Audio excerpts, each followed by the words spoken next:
रहीम। आज की बात में आज हम बात करेंगे। आज हमारा उर्दू अदब से टॉपिक है। उर्दू अदब में भी उर्दू शायरी से हमारा है टॉपिक, तो उसमें चाहेंगे कुछ मोटिवेशन का हम सबक लें। तो एक किताब है, किताब साहिब किताब रफ़ीउज़्ज़मान ज़ुबैरी साहब की लिखी हुई है। उन्होंने किताबों पे रिव्यू किए हैं, तो उसमें एक किताब का हवाला देते हुए लिखते हैं, कहते हैं कि 60 की दहाई थी। 60 की दहाई में जब रेडियो दहली था तो उस वक्त एक पुरसहर आवाज़ में अख्तरी बाई फैज़ आबादी की आवाज़ में एक गज़ल गूंजती थी कि दीवाना बनाया है तो दीवाना बना दे, वरना कहीं तकदीर तमाशा न बना दे। तो कहते हैं ये आवाज़ क्या थी, ये अल्फाज क्या थे कि इस गज़ल की बड़ी धूम हुई। तो कहते हैं ये शोहरत बनी।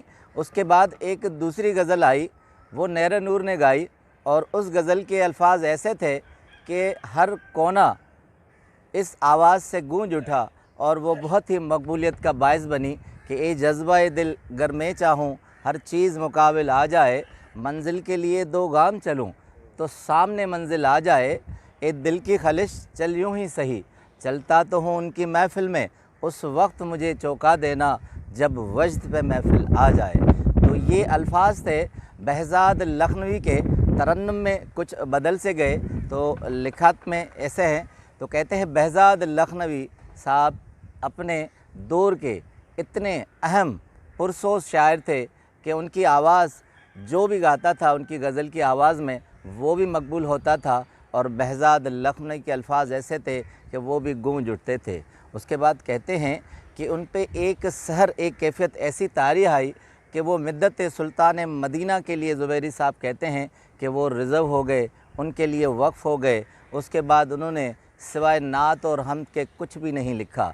अब ये ट्विस्ट किस तरह आता है, बहुत दिलचस्प किस्सा है। इससे पहले थोड़ा सा शार्ट रिव्यू चाहूँगा कि बहज़ाद लखनवी साहब के बारे में डॉक्टर जावेद मंज़र साहब ने एक पीएचडी की है, उसकी थीसिस है। उसमें शहज़ाद बहज़ाद लखनवी साहब के बारे में क्या फरमाते हैं। कहते हैं दबिस्तान किताब का नाम है, कराची के दबिस्तान शायरी में शायरी का इर्तिका। तो कहते हैं कि 1900 में पैदा हुए, 1974 में डेथ हुए, 74 साल उम्र पाई उन्होंने। इंडो पाक से वाबस्ता थे।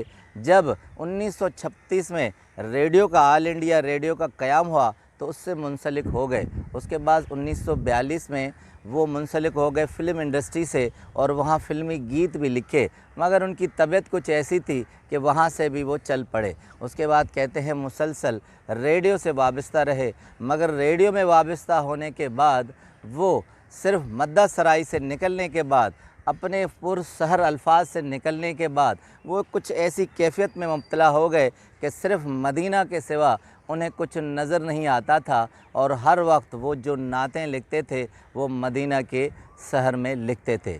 तो कहते हैं कि जब रेडियो से मुंसलिक थे तो सुबह आते, कुरान की तलावत करते, तो एक ही नात थी जो सुबह शाम पढ़ते थे। कहते थे न मुझे जफ़ा की तलाश है न बका की तलाश है, दरे मुस्तफ़ा हूँ दरे मुस्तफ़ा की तलाश है। कहते हैं कई अरसे तक यही उनकी सुबह सुबह रूटीन रही, उसके सिवा उन्होंने कुछ नहीं गाया। तो कहते हैं अजीब वाक़या हुआ, लिखते हैं रफ़ीउज़्ज़मान ज़ुबैरी साहब कि अजीब वाक़या हुआ कि एक सिंध के ज़मींदार सुबह को रेडियो पाकिस्तान आ गए, जब पार्टीशन के बाद का दौर है। तो कहते हैं उस ज़मींदार के आंखों से आंसू रवा थे, और बहज़ाद साहब से मिले, उन्हें कहा कि मैं आपकी पुरसोज़ आवाज़ में ये जब नात सुनता हूँ तो मेरे आंसू बह जाते हैं, और मैं इससे समझ चुका हूँ कि आपकी दरे मुस्तफ़ा की इतनी शिद्दत से ख्वाहिश है कि आपको कुछ और नज़र नहीं आता। तो कहा कि आप हज क्यों नहीं कर लेते। तो बहज़ाद लखनवी साहब चराग नूर किताब है, उसमें एक उन्होंने मज़मून लिखा है। कहते हैं कि मैंने उन्हें कहा कि मेरी इतनी इस्तेदाद नहीं है, मेरे पास पैसे नहीं हैं कि मैं दर मुस्तफ़ा पे जा सकूं और हज कर सकूं। तो उस ज़मींदार ने कहा कि आप अपने कुरानदाजी में नाम लिख कर भेज दें, मैं आपको ख़र्चा दूंगा, और आपकी शरीक हयात अगर ज़िंदा हैं तो उनका भी नाम लिख दें। मैं चाहूँगा कि आप दोनों को ये सादत नसीब हो। तो कहते हैं बहज़ाद लखनवी साहब कि हद ये है कि उस वक्त बड़े से बड़े सोर्सेस थे मेरे पास, बहुत मुझे माना जाता था, लोग जानते थे। मैंने एड़ी चोटी का ज़ोर लगाया मगर कहीं भी मेरा सोर्स नहीं लगा, मगर जो सरकारी कुरान अंदाज़ी थी उसमें जो नाम लिया तो उसमें नाम निकल आया। तो कहते हैं जैसे ही नाम अखबार में आया तो उस ज़मींदार ने वहाँ से अखबार में पढ़ लिया और मुझे एक ख़त और उसके पास 500 का चेक भेज दिया। जैसे ही मुझे मिला तो टिकट करवाई और ये सादत नसीब हुई।